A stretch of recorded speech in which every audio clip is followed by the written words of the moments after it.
Hi, I'm Dr. Gayle Randall, and once again I'm here at 6 o'clock on a Friday, because you're my date. Anyway, I'm here to talk about live better longer, or live longer better. Same thing. So how do we do that? And what's that all about? The reason I decided to give this talk is I was reading something, which I'm going to get to in a minute, but just to give credits to start with, I want to give credits to Atlantic Magazine. I want to give credits to Buettner's book on blue zones for this talk, because I borrowed some information, learned some information from them, and because I really got interested in it. These are unprecedented times. I think we all know that. And it calls for very strong measures. So I want to bring that up, and we're going to talk about things probably a lot of us know about, but it's more important than ever that we listen to these things, that we do these things in our lives for our own survivability, but for the survivability of our planet. So let's get into it. At my clinic, Randall Wellness, we know this, and I've been talking about a lot of this stuff for a long time, and you're going to hear it again and again because it's what's important. What do we need to do to ensure our health and vitality? That's what it's all about. So we know that body, mind, spirit, and soul are key. We know that meaning and purpose is key. And we know physical health is key. And what's good for us is good for the planet. What's good for the planet is good for us. So we need to pay attention to those things. So it's not just about diet and lifestyle and fitness, although those are parts of it. If you don't have a meaning and purpose, if you don't have a spiritual connection, or something that that you're here to do, or a belief in a higher power, you're going to have a more difficult time. But if you do know those things, you're going to have a better time. And I'm going to give you evidence of that. So I was reading, because I wanted to give this talk on aging, in the Milken Institute Center for Future Aging. And I thought, oh wow, I'm going to learn a lot of stuff from that. And they were quoting an Atlantic Magazine article, which I then had to read. And they were quoting this Dr. Ezekiel Emanuel. It really shocked me, actually. He was saying, once I live to 75, I'm not going to do anything to end my life, but I'm not going to do anything to prolong it anymore. Because after 75, more than one half of people get cognitive decline, and biologically people disintegrate. They can't move around as well. And he said he'd never seen anyone after the age of 75 do anything positive. And I said, wait just a minute.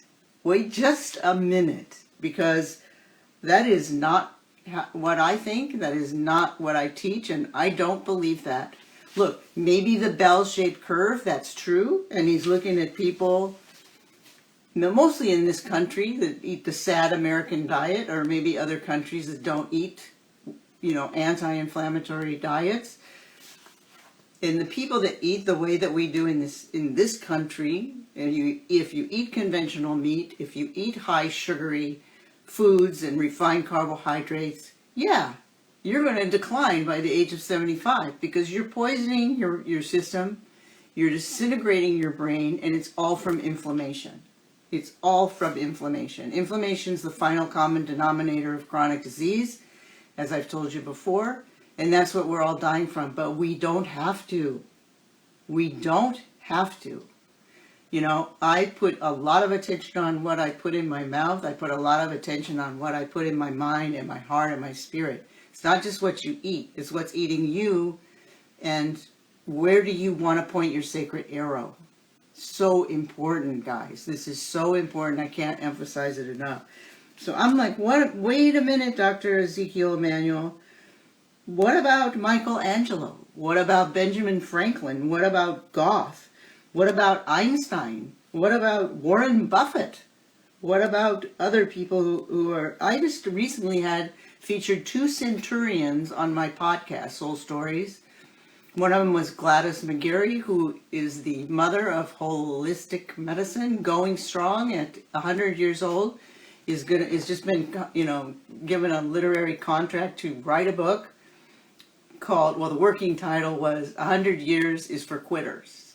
So, and she's amazingly sharp and bright. Listen to that podcast and you'll hear it. She's got it together, and it's because of her food, because of she knows she's here for a purpose.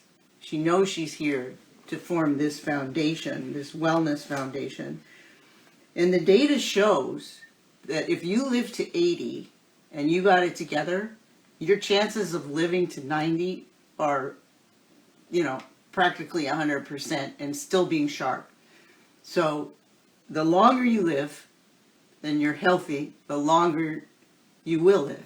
So it's this, we got to pick the outliers, the people on the ends of the bell-shaped curve that are doing fantastic, that are strong, that are smart, that are clear in their heads, and say, what are they doing?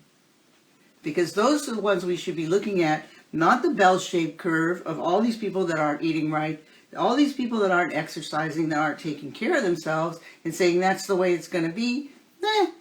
I'm not going to take care of myself anymore. That makes no sense. No sense. Okay? So we got to look at these super agers and see what they're doing. Henry David Thoreau talks about sucking the marrow out of life.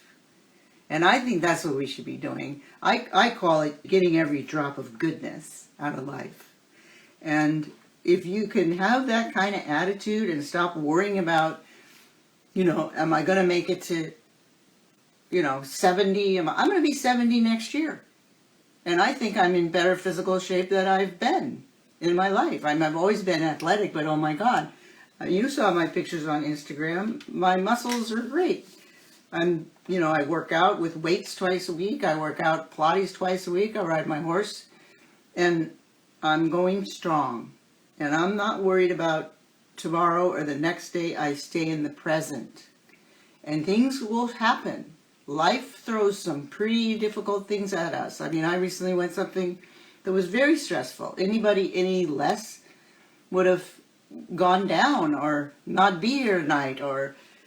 But, if you can overcome stressful things like that, like when I overcame cancer, I was stronger for it.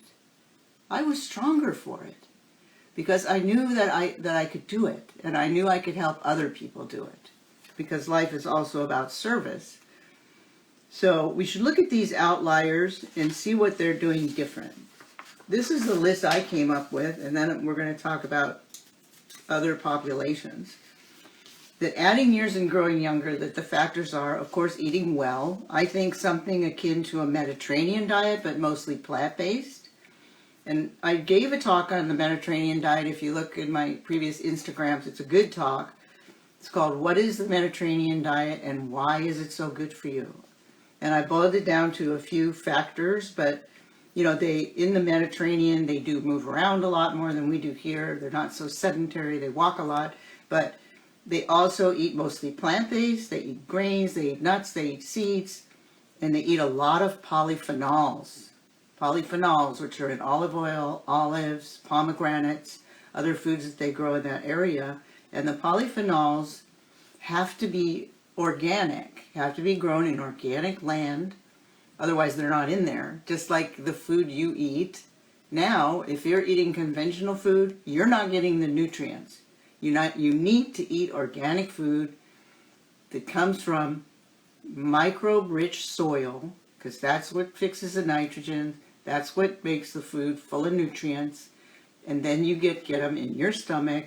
And if you get those polyphenols in your stomach from microbe-rich soil, you also have to have the right microbes in your gut. So you need to take care of your gut to break it down and send those incredibly antioxidant healing molecules to your brain to prevent cognitive decline, to the rest of your body to prevent heart disease, high blood pressure, and all of those things. And it has been shown, actually, and I gave a talk on that during that Mediterranean diet and also on cognitive decline. It shows that people that follow a Mediterranean diet have less cognitive decline. There's no question about it. They did studies, and they followed these people over time. And it's without question that a Mediterranean diet, and I believe those polyphenols are the secret, and of course the resveratrol and the exercise. So eating organic, mostly plant-based and Mediterranean-like, exercising frequently, and then you have to address strength, balance, and endurance.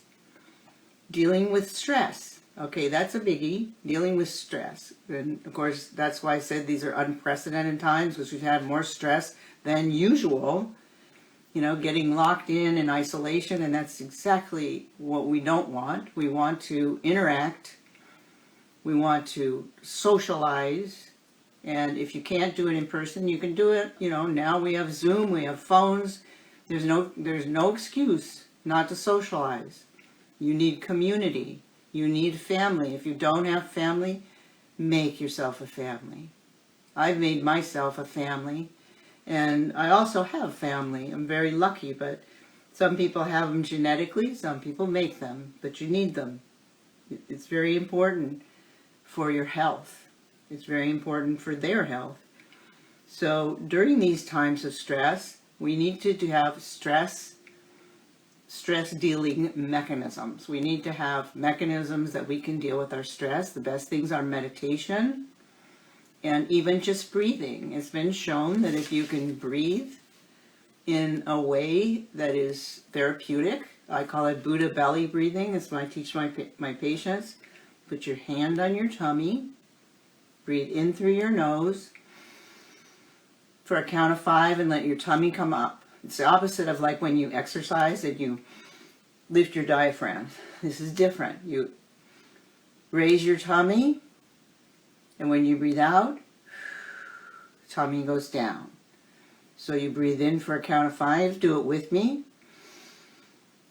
3, 4, 5. Count in your head. This is an important part, because if you're counting, you can't think or ruminate about all the other things you should be anxious about. Let me tell you, no amount of anxiety ever fixed anything. Ever. As a matter of fact, what does it do?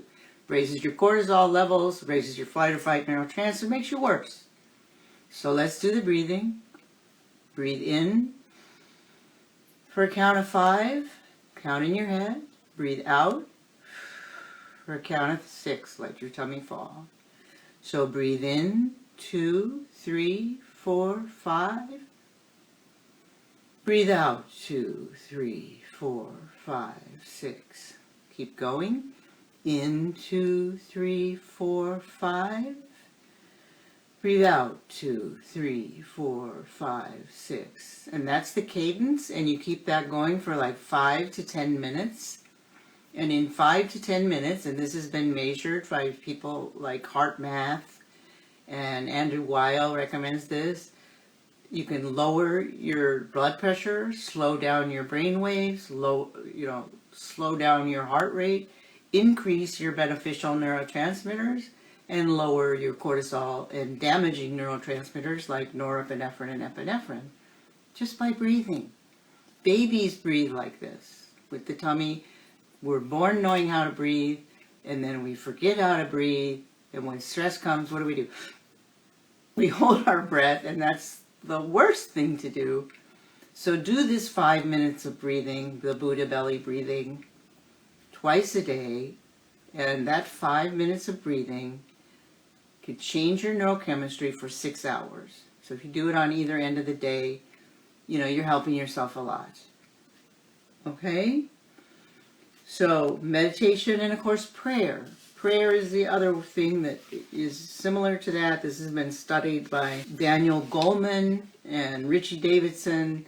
They studied and measured the Dalai Lama's monks, and when they taught them these uninitiated people how to breathe and meditate, they never did it before. They were corporate executives, and they found in the Dalai Lama's monks their left prefrontal lobe was very strong. That left prefrontal lobe is what cancels negative emotions. How about that? It balances out your brain. So you want to cancel your negative emotions, the bad thoughts that you're having. Breathe and meditate. Breathe and meditate.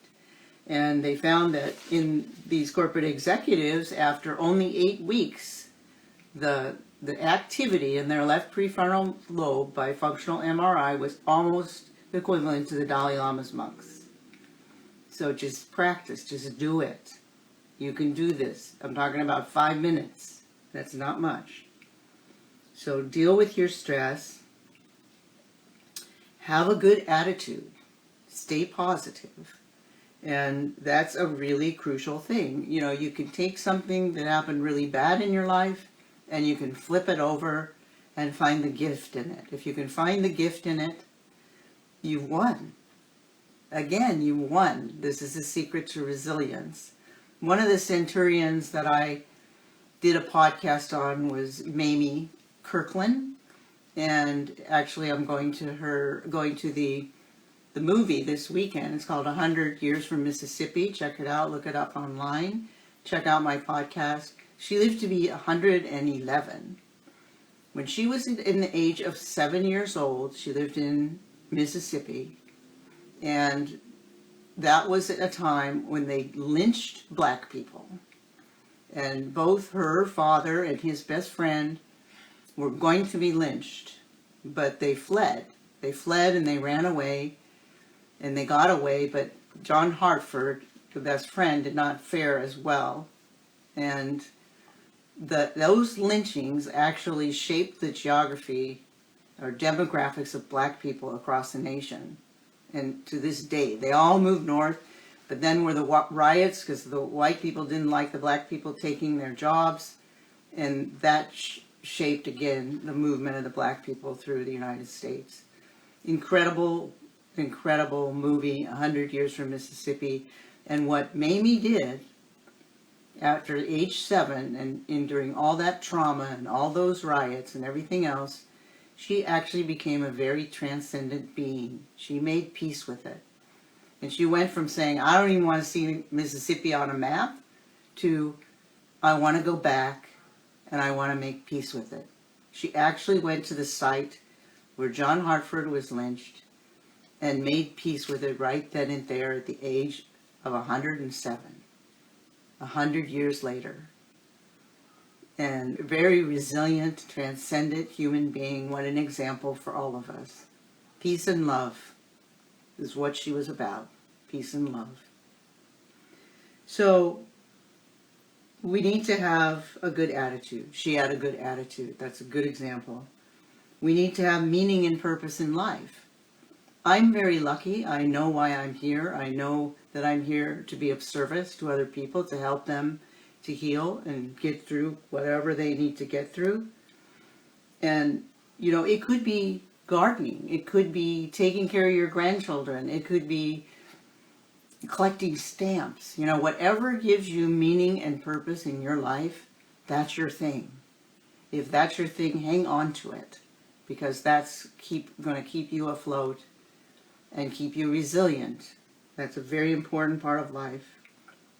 Being of service is a very important part. So we're all here really to serve other souls, whether you know it or not. That's what we're here for.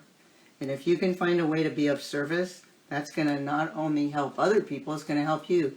They've actually shown research that when you do a random act of kindness or be of service to someone else, it raises your T cells. You've heard of T cells.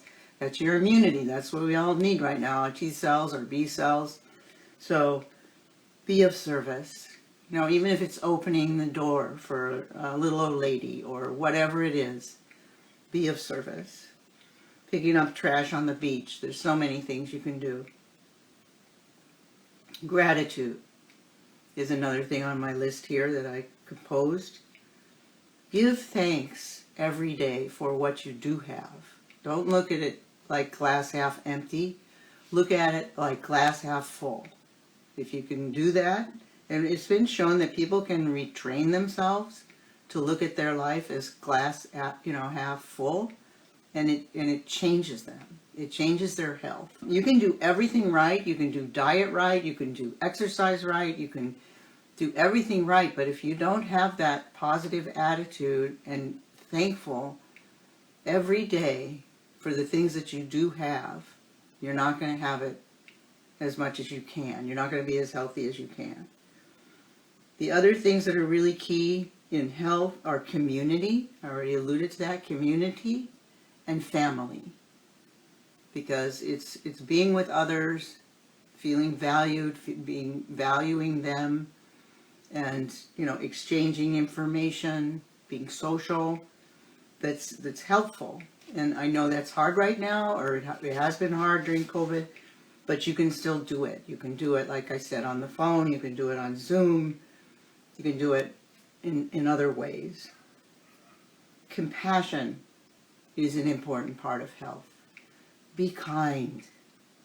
Be kind. I know there's a lot of fierceness and scariness and, low density energy out there in the world right now, but the best way to combat that is the opposite. Shine your light. Be compassionate. Be kind. Be smart, though. Other things are, of course, I mentioned a plant-based diet and exercise that addresses strength, balance, and endurance. So that's my list. Now, what is quality of life anyway? According to Britannica, it's the degree to which an individual is healthy, comfortable, able to participate or enjoy in life.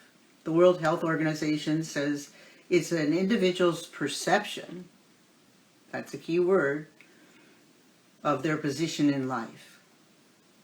So if you perceive yourself to be successful, a lot of people say, well, where's the car? How much money you got in the bank? Is that success? I don't think so. What do your friends think about you? What does your family think about you? Have you helped other people? If you can answer yes to any of those questions, that's success. It also has to do with your value systems, maybe where you live in relation to your goals, expectations, standards, and concerns. I've heard some people say, if your standards are too high to reach, maybe you ought to reassess them. Maybe they're not really your standards. Maybe your standards should be more authentically calibrated to what you're actually doing. You can always change your standards as you advance. Since one's quality of life is associated with the extent to which they are able to meet their needs and aspirations, then things like wealth, employment, environment, physical and mental health, education, recreation, leisure time, social belonging, religious beliefs, safety, security, and freedom, and I would add, of course, a community, a family, sole purpose, and meaning and purpose in life. That's really where quality of life stems from. And so I really got into this and I thought, well, where do people know? Where do people know that they have it together? Where do people live longer, better? Have you ever heard of blue zones?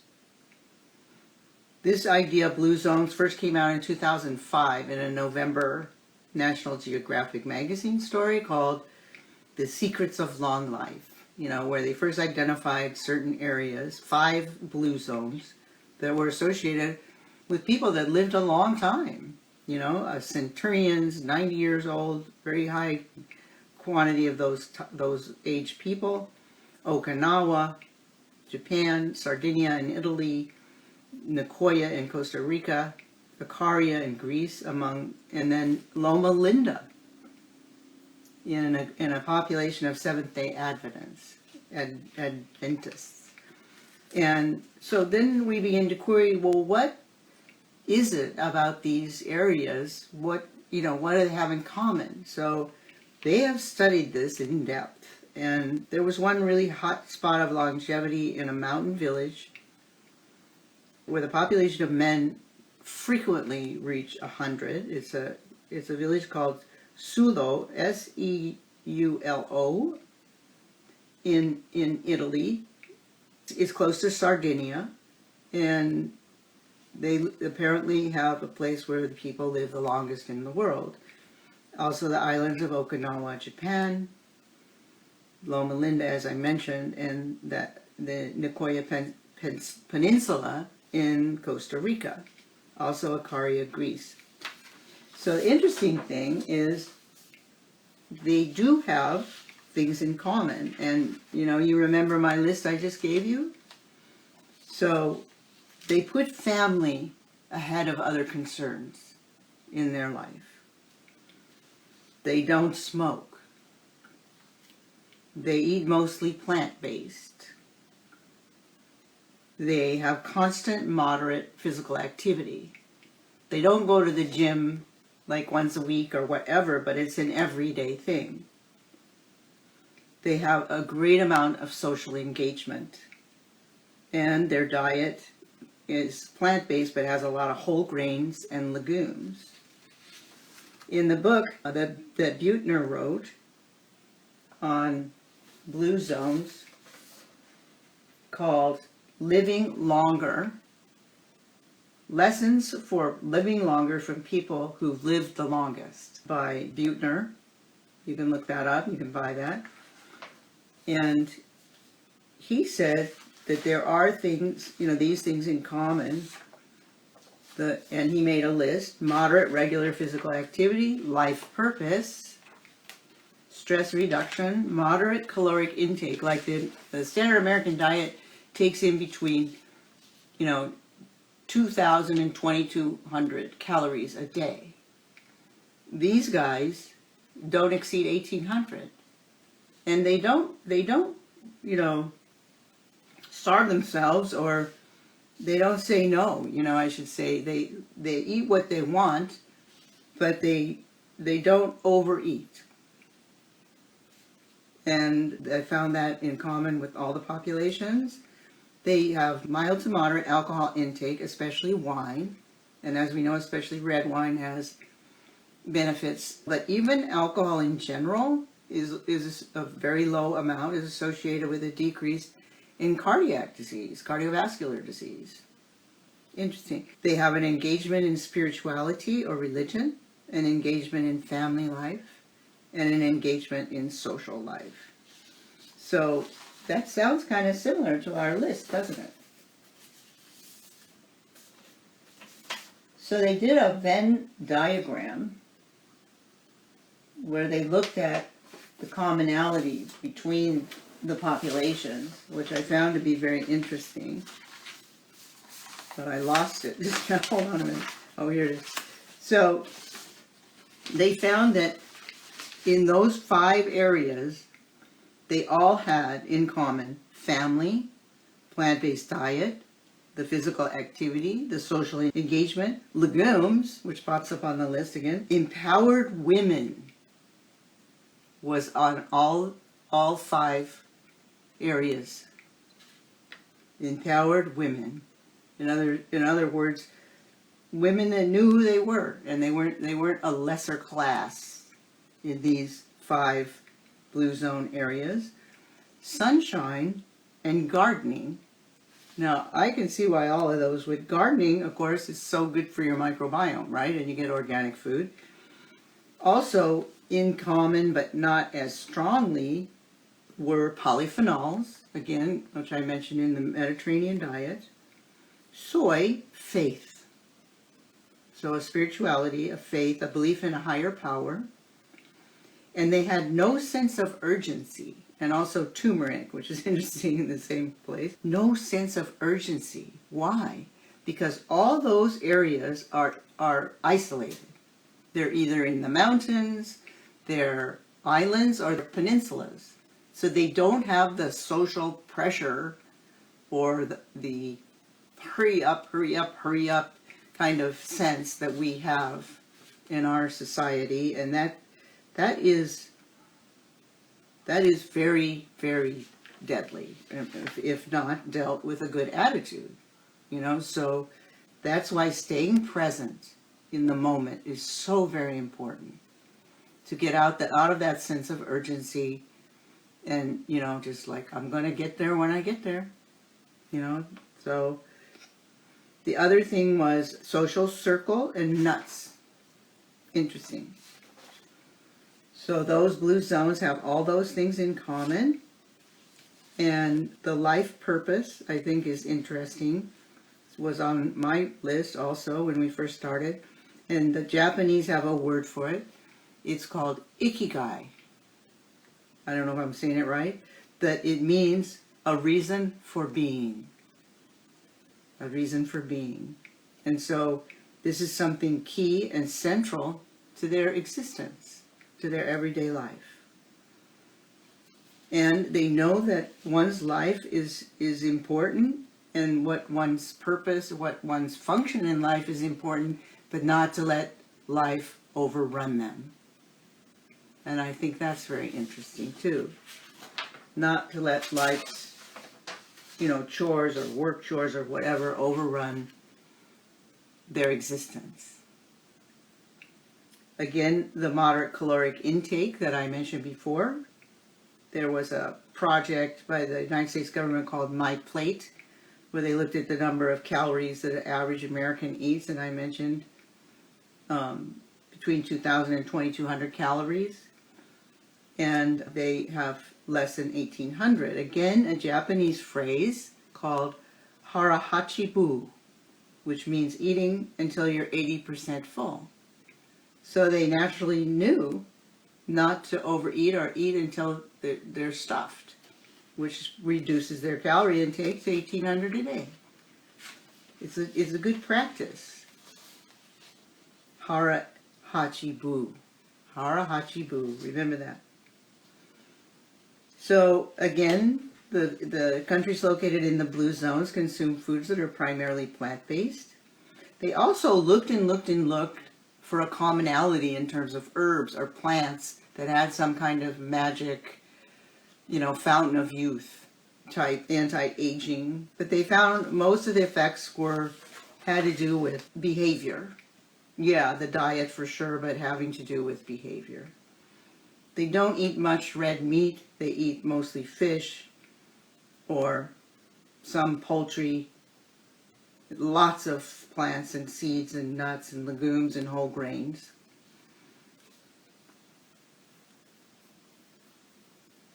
They have less cardiovascular disease, hardly any, and they have a very strong engagement in spirituality and religion, as I mentioned.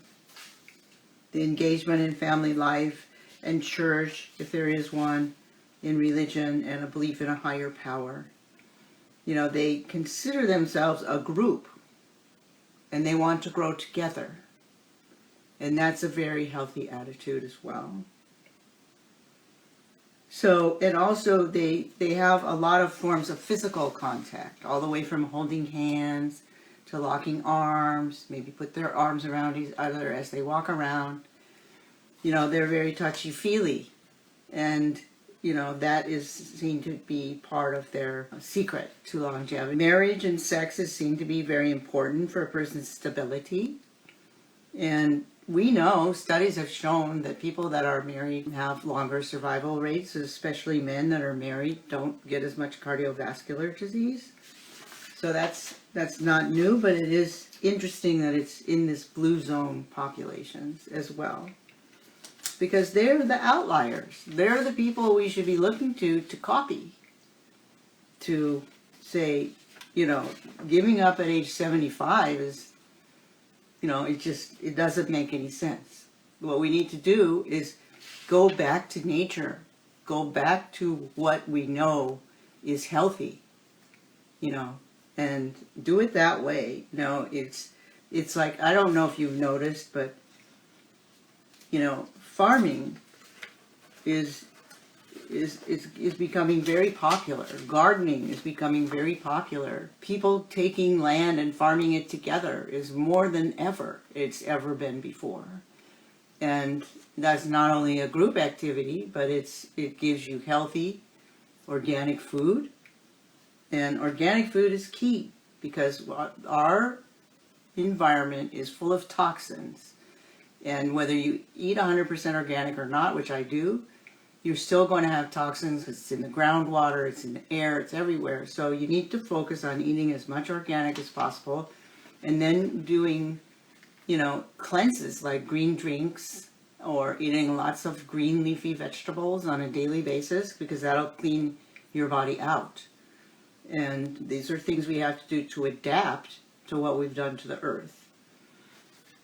And of course, foods that are unhealthy, very obviously sugary drinks, most pizzas, white bread, any refined carbohydrate, pasta.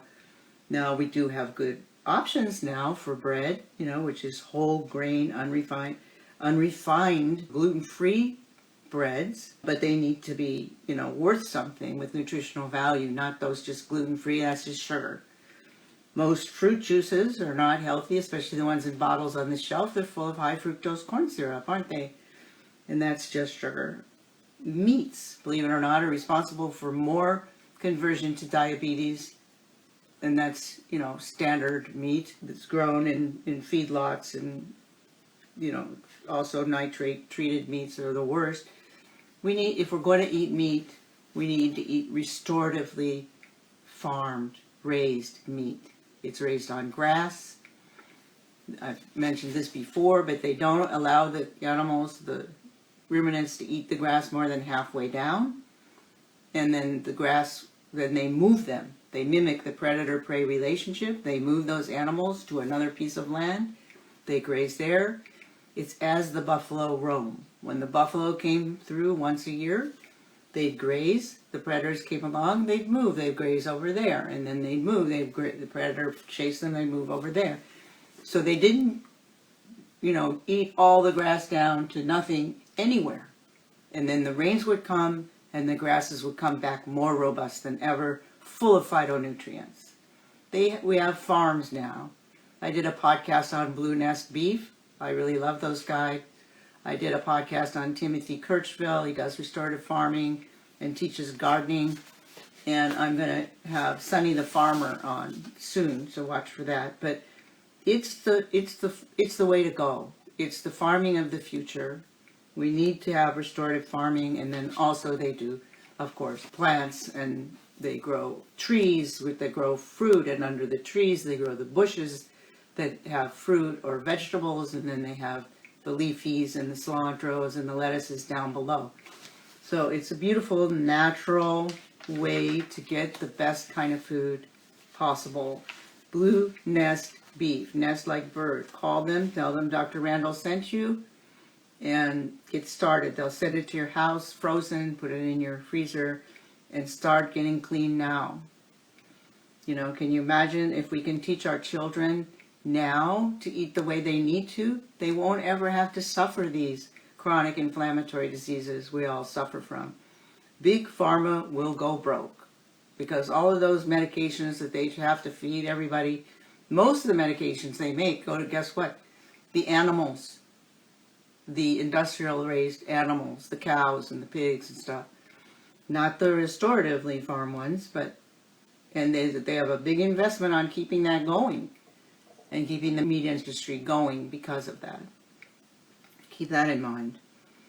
So, once again, the Mediterranean diet is eating a plan that emphasizes eating vegetables, fruits, legumes, whole grains, nuts, seeds, and olives and olive oils and grapes and avocados and some eggs and moderate amount of fruits and vegetables. I'm not mentioning fish because the oceans are so toxic now.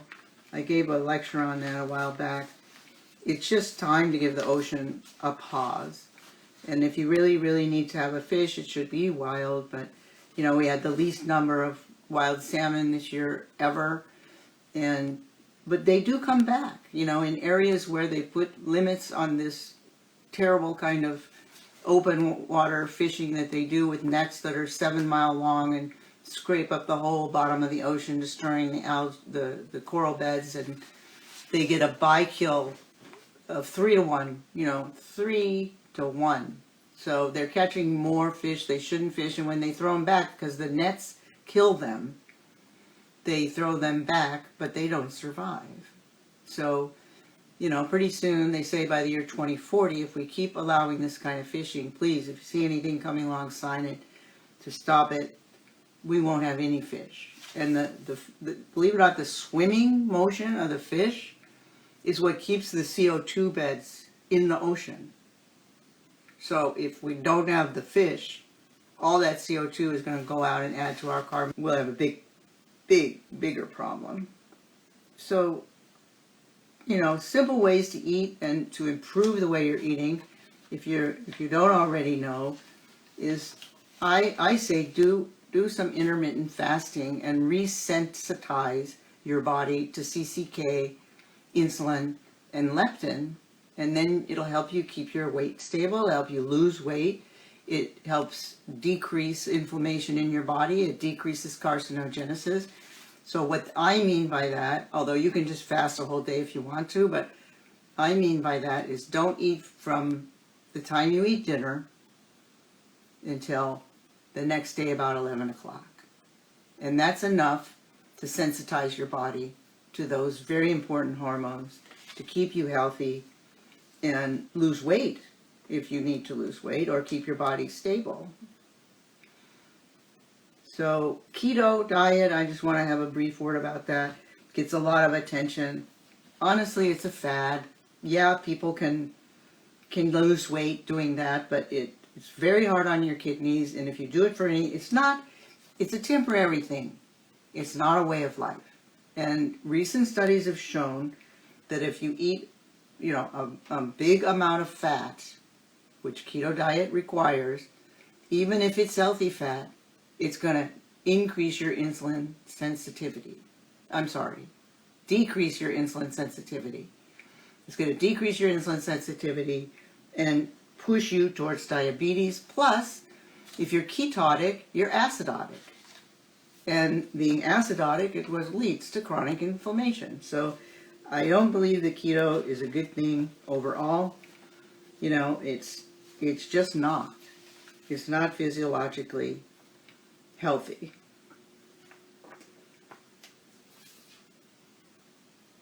So I just wanted to have one quick word about brain health. I guess I have a few minutes. Because brain health and heart health, or heart health and brain disease, are really the same disease. It's inflammatory, and it comes from our diet. So the best way to prevent cognitive decline is what we've been talking about. Eat a Mediterranean diet. Like I said, the studies have shown a Mediterranean diet reduce cognitive decline overall. They say there's more than 5 million people with Alzheimer's in the U.S. today, and it's predicted that by 2050, it's going to grow to 16 million. But let's show them that's wrong.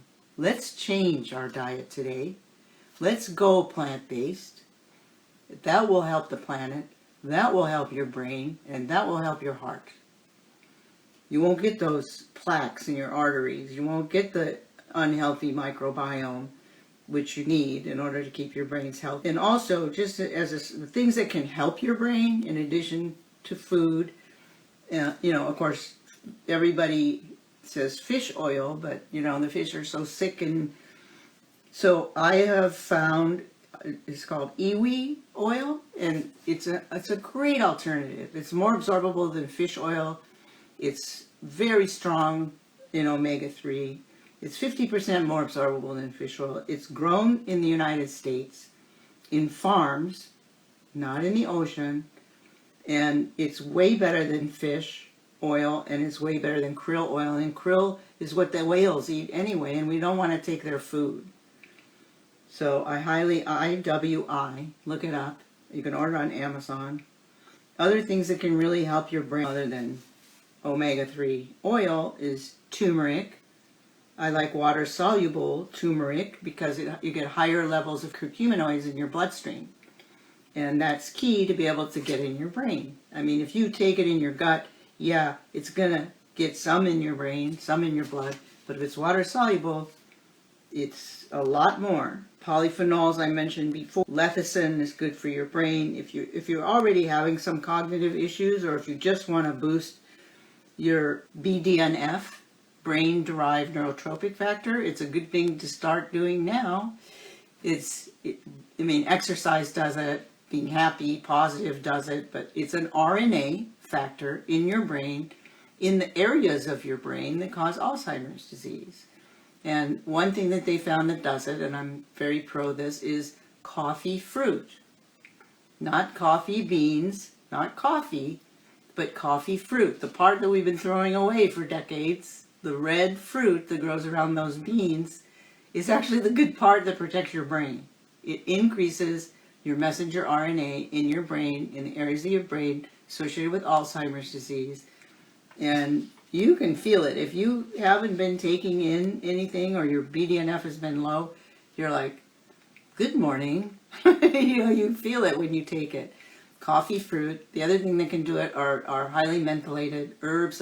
They need to be organic, but like rosemary can increase your BDNF, and sage. So those are good things to do. Other things that are good for your brain is magnesium, but magnesium threonate is better than the other kind of magnesium because it crosses the blood-brain barrier. Gotu kola, ginkgo. We talked about polyphenols several times. Resveratrol. The resveratrol, it comes from grapes or red wine, or you can just, I take pills with resveratrol in it, but also berries. Berries, dark berries, blackberries, blueberries are full of resveratrol. Very good for you. And then, above all, be kind. Be kind. Be happy. Have a good attitude. Meditate. The benefits of meditation are incredible. I already mentioned some of the studies and the studies they did on the Dalai Lama's monks. After almost 40 years of healing people, I've noticed there are several factors in common when people have an unusual capability to remain resilient or heal from something like cancer, like I did. First of all, they have a unique perspective. And if something happens in their life, they're able to adapt their perspective and turn it into something positive. So that's a key thing. They're willing to make all the efforts they can to regain or maintain their health. I can't tell you how many times I've sat with a patient and I'm going, well, maybe you should try this. Well, I can't do that because of this. Well, maybe you should try that. Well, I can't do that because of this. And it just goes on and on and on because they're so stuck in their minds. You've got to get rid of those constructs, those viruses in your brain that are holding you captive. Let go of them and let your perspective be more flexible. That's how you can heal. Whatever it is, there's a solution to every problem. And even if you can't do it to the degree that I'd like you to do it, you could do it a little, and then maybe a little more, and then maybe a little more. Fasting, for example. Some people say, I can't fast, I have hypoglycemia, or what other reason. And, okay, well, if you have hypoglycemia, you have insulin, resistance. And so fasting, like we just discussed, does what? It corrects insulin resistance. So fast for half an hour, longer than you normally would. Then make it an hour, and then just build up, and then some point, your body's going to change. Your body's going to get it, and you're going to get that reset. And that's what you need. So make all the efforts you can to regain and maintain your health. Change your diet and your lifestyle. Take a few supplements. Be open to something greater than you. It's all out there. We're all connected to that cosmic consciousness if we allow ourselves to be. You can hear the information of the spheres if you really want to and allow yourself to. Trust and believe that you can make it. Trust and believe that your health can return to you or that you can maintain it. Have a supportive family and a community and a practitioner such as myself. Have a very strong spiritual connective and have a sense of meaning and purpose in your life. Thank you guys. I love you. That's my say. Does anybody want to say anything or add anything or ask me anything? You can find this on Instagram. It'll be there. Thank you, Patty. Oh, you're sweet. I really do love you guys. You're part of my meaning and purpose for being here is to help as many people as I can, but I'm always learning from you too. Every day I go to the office and see patients, I learn something. I may teach a lot, but I learn stuff too, which makes me better for teaching the next person. All right, see you next week. Okay, bye.